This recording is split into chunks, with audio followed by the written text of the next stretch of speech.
Good morning, beautiful people. Oh, how I miss seeing your faces and just interacting with you. But today's lesson will just have to do as is. I'm going to teach you about the interwar rise of totalitarianism and its rulers.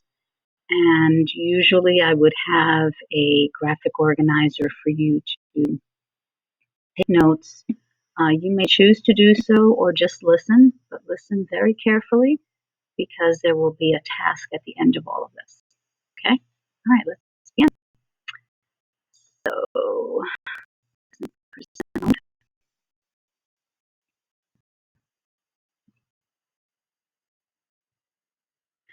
as I mentioned today, we're going to be learning about the interwar period and the rise of totalitarian rulers.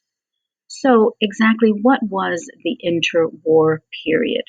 Hopefully, you recognize the word inter as referring to between.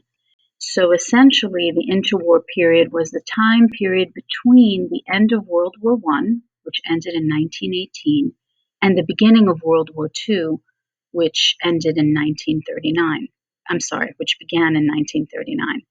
And Europe and Asia saw totalitarian rulers rise to power during this period. So, what is totalitarianism? What was it? I mean, it rose during this period of time, but it still exists today. So, totalitarianism is a form of government in which the political authority exercises absolute and centralized control over all aspects of the life of its citizens. And we, as citizens, residents of the United States, can't possibly fathom what this must look like. But it is a very real reality for countries where totalitarian rulers still reign. So, can you think of examples of totalitarian rulers? Who comes to mind when you hear this word of someone who has total and absolute authority over its government and people? So, let's see. I'm going to show you a timeline. This is not exhaustive. There are certainly more, but I think this does a sound job. So, do you recognize who that man is? Joseph Stalin. He was referred to as Man of Steel from the Soviet Union and with power from the 1920s to 1953.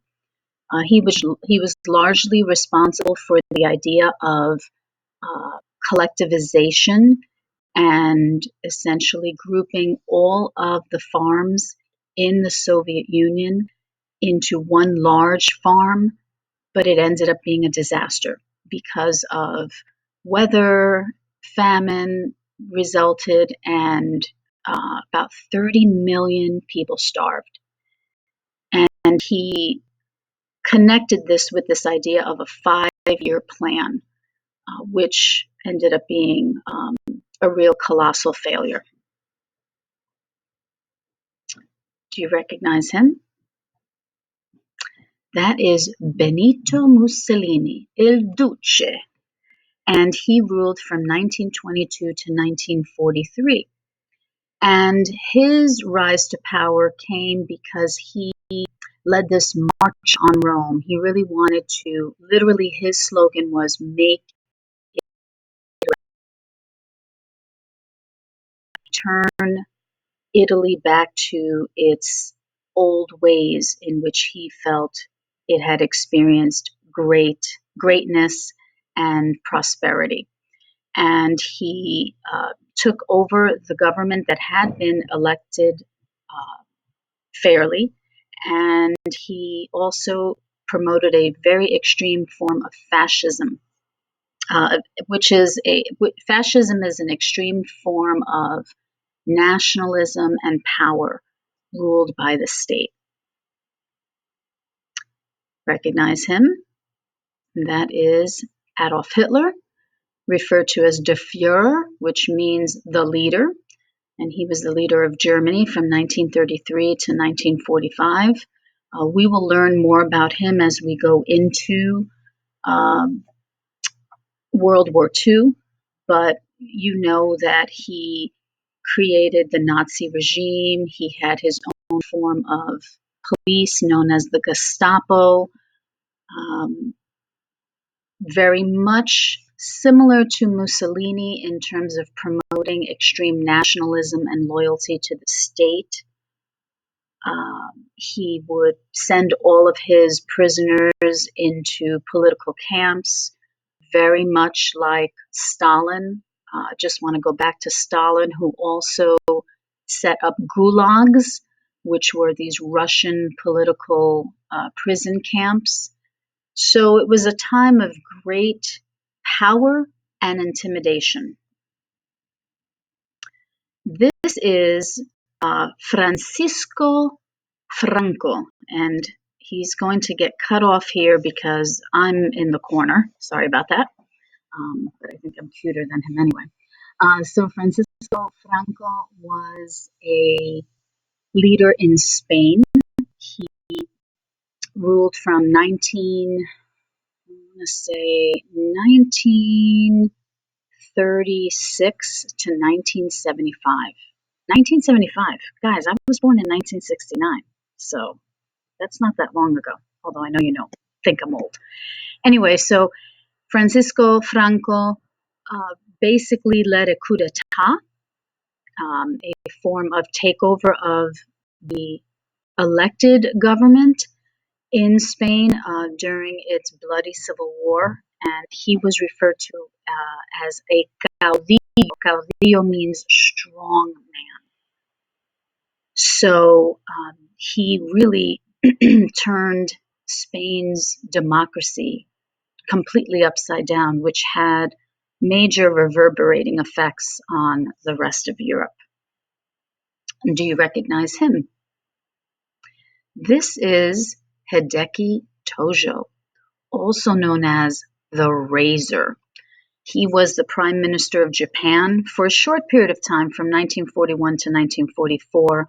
You may recall from your study of World War II that Emperor Hirohito was the figurehead in Japan, but Tojo really had the political power, and he was responsible for bombing Pearl Harbor and the whole operation behind that maneuver. Okay, some more totalitarian rulers. Do you recognize him? Some of you might have said, that's Kim Jong-un, but no, that's Mao Zedong of China. He made China communist in 1949, and China still today is communist, but he died in 1976. So, excuse me, he was really instrumental in revolutionizing this incredible country, huge country filled with millions of people. And he borrowed a lot of the ideas from Joseph Stalin with the idea of collectivization, of 5-year plans, and so forth. And communism still rules today. Do you recognize him? That is Saddam Hussein of Iraq. And he ruled from 1979 to 2003. And last but not least, you may recognize Kim Jong-un of North Korea, who is also really our living 21st century example of a totalitarian ruler from 2011 to the present. Okay, so that just gives you a quick timeline of the totalitarian rulers that have had the greatest impact in history. So let's take a look at totalitarianism as a whole. There are 7 key traits of totalitarianism, and we're going to go over each one.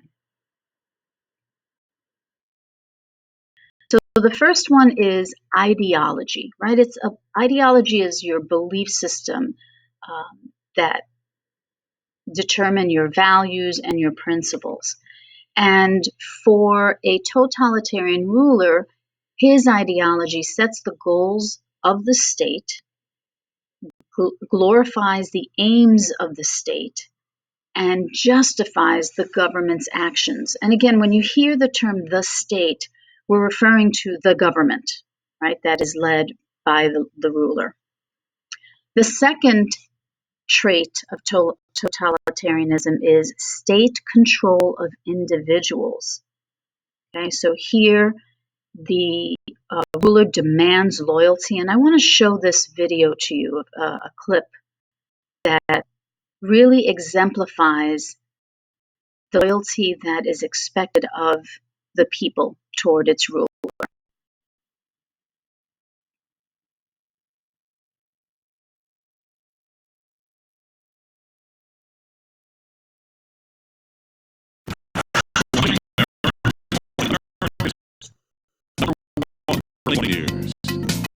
The world got a rare glimpse inside reclusive North Korea overnight during the highly choreographed funeral for the dear leader Kim Jong-il.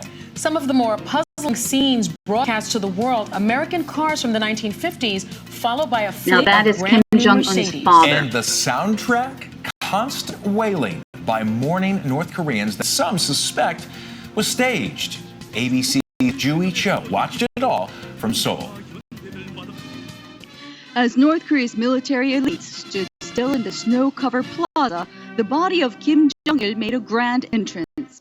Escorted by his son and heir Kim Jong-un, and the head of military on the other side, right behind the new leader, the uncle Jang Song-taek, the man reportedly in control of power behind the scenes. The hearse drove around Pyongyang, passing by places that Kim Jong-il used to reside and work. As expected, citizens shown on North Korean state television displayed incredible emotion. But are these wailings genuine? I can't imagine anyone having genuine sorrow and condolences for this leader, but they're scared. These are all staged. Look closer. The crying is definitely proportional to the proximity of the camera, analysts say. The big question is, will this young 20-something leader be able to keep an iron grip on the people? And how will he lead the 1.2 million strong army with his fingers on the nuclear button? Jui Cho, ABC News, Seoul, South Korea. Some amazing pictures. Jui joins us now live from Seoul via Skype. Jui, so what did today tell us about the success of Kim Jong-un?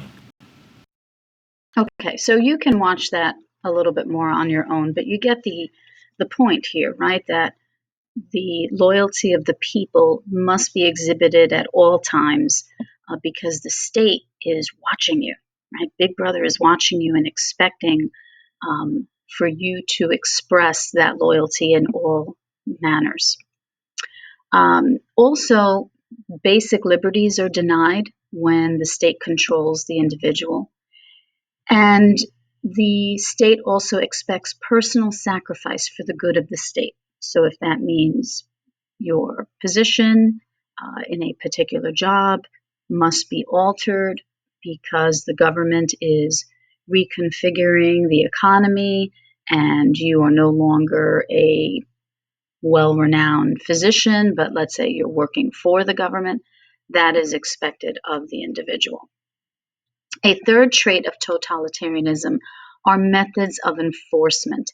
And I'm going to show you here some examples, and there's some clips attached to them. I won't have time to show you all of them in this video here, but you will have access to them after. So there's police terror, as we will see with the Gestapo. There is also indoctrination. Indoctrination is essentially like a brainwashing, right, of people's beliefs. It's an instruction of what people should believe and think, and they are expected to accept that thinking blindly and without criticism. And we see examples of that with the Nazi youth. And I have a great clip here from a film called Europa, Europa, that really underscores what indoctrination was. Propaganda. I have some examples of both German Nazi propaganda as well as Chinese propaganda. And then we also have censorship.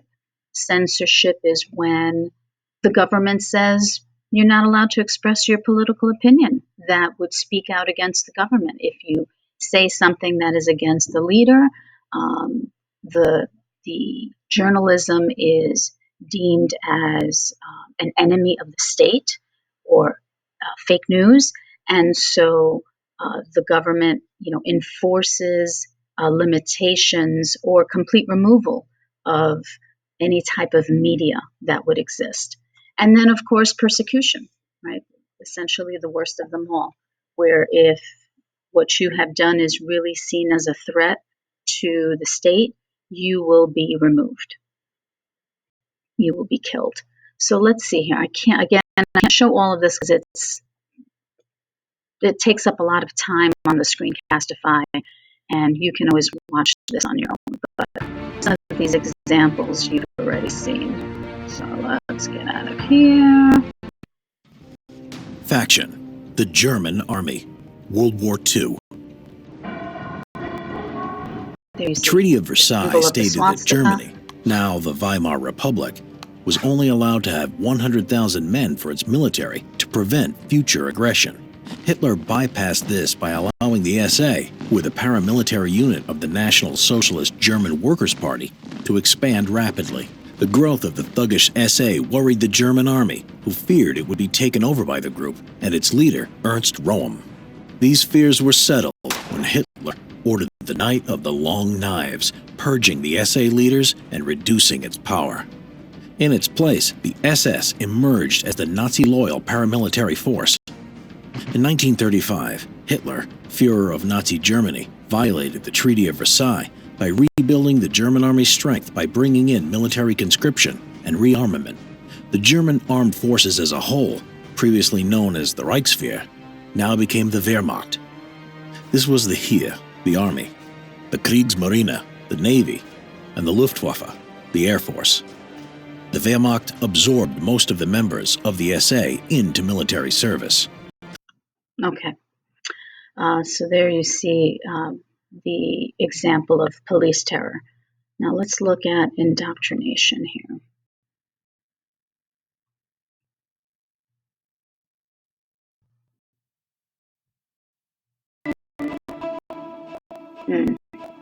This is an excellent video, but it is a little longer. After Adolf Hitler was appointed Chancellor of Germany in 1933, the Nazis moved quickly to control education and the schools. They recognized that a new generation of supporters would be critical to their success. Responsibility for carrying out the educational goals of the Nazi Party fell to the National Socialist Teachers League, the NSLB, the Ministry of Education, and the Hitler Youth. Okay. And then here I'm just, trying to give you a few snippets so that way you will be enticed to watch it on your own. Let's see, the Nazi Youth. This is actual footage. This is crazy. When I first saw this product, I thought it looked kind of crazy. Didn't really understand what the benefits would be, but I had seen some before and after pictures on the website and thought to myself, you know what, I'm 48 years old, my face is starting to look a little bit aged, wouldn't hurt to try. So after 30 days... Oh, stop. Just accept your youth. You're growing older.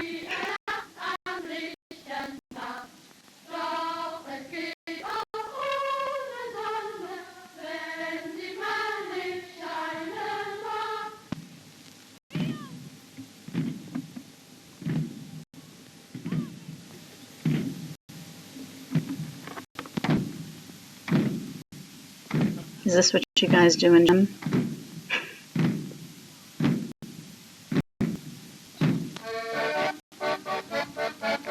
Notice how everyone looks the same.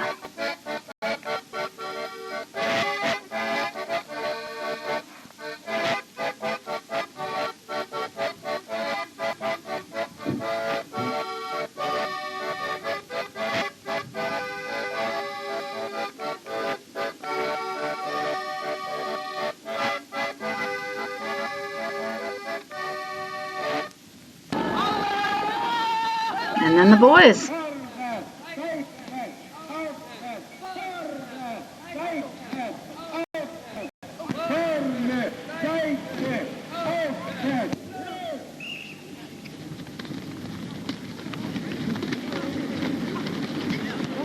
training them to protect the state.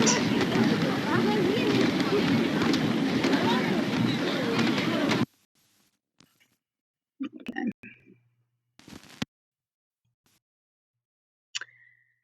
And this here is a must-watch video, Europa, Europa. It's a great film. It's actually one of the films I want to encourage you to watch as well on your own. But there's a great scene here where the teacher in a classroom calls upon a student who is pretending to be German, but he's actually Jewish. And the teacher says, here is a great example of someone who, even though he's not Aryan in appearance, has many of the traits which make him a good-looking German. So it's a riveting scene of a phenomenal film that I encourage you to watch. And then some examples of propaganda.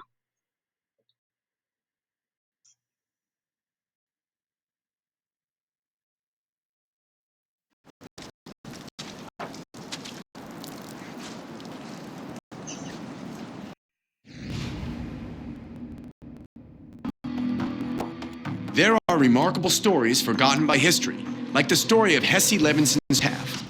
When she was just 6 months old, a picture of her is chosen to appear on the cover of a Nazi propaganda magazine as the perfect Aryan baby. But she's Jewish. I'm at the Museum of Jewish Heritage, Remember a living we were memorial to the Holocaust, to get the story of how it all happened from Hesse herself. This is you, Yes, and you're Jewish. yes. So how is it that you wound up on the cover of a Nazi propaganda magazine? That's a very interesting story. First of all, I should say that my parents were not Germans. They were from Latvia, and they came to study at the music school, the Hochschule für Musik in Berlin. With Hitler in power, countless Jews in Germany are being fired in every profession at this time. Hesse's parents are advised his control wouldn't last long and to stay in Germany. My parents settled into a nice apartment on Augsburger Straße, which is in the center of Berlin, and I was born. All babies are cute, but Hesse was an exceptionally beautiful baby people would often pause to admire. My aunt used to take me to the zoo in Berlin, and people used to stop her all the time to talk about the beautiful baby. When I was about 6 months old, my mother took me to a very fancy photographer in Berlin. Hans Bellion was his name, to take a picture. The picture you just showed me. It's a great picture. Thank you. They put it on the piano that my father had gotten for my mother when I was born. About that time, one day, the cleaning lady came in and said, you know, Mrs. Levinson, your daughter's photograph is all over the Nazi magazine circulating. What was your mother's reaction? At first, disbelief. So she gave her the money to go buy it. When the cleaning lady came back with the actual photo, then panic ensued. There, on the Nazi magazine entitled Son of the Home, is in fact Jewish baby Hesse, right alongside articles and images featuring a Nazi band and labor service. I travel deep into the Amazon jungle with my team where I... Okay, so you can learn more about her story by going to the Museum of Jewish Heritage, where they have more information about her.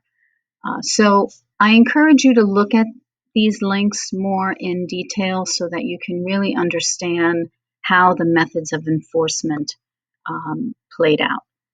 A fourth trait of totalitarianism is modern technology.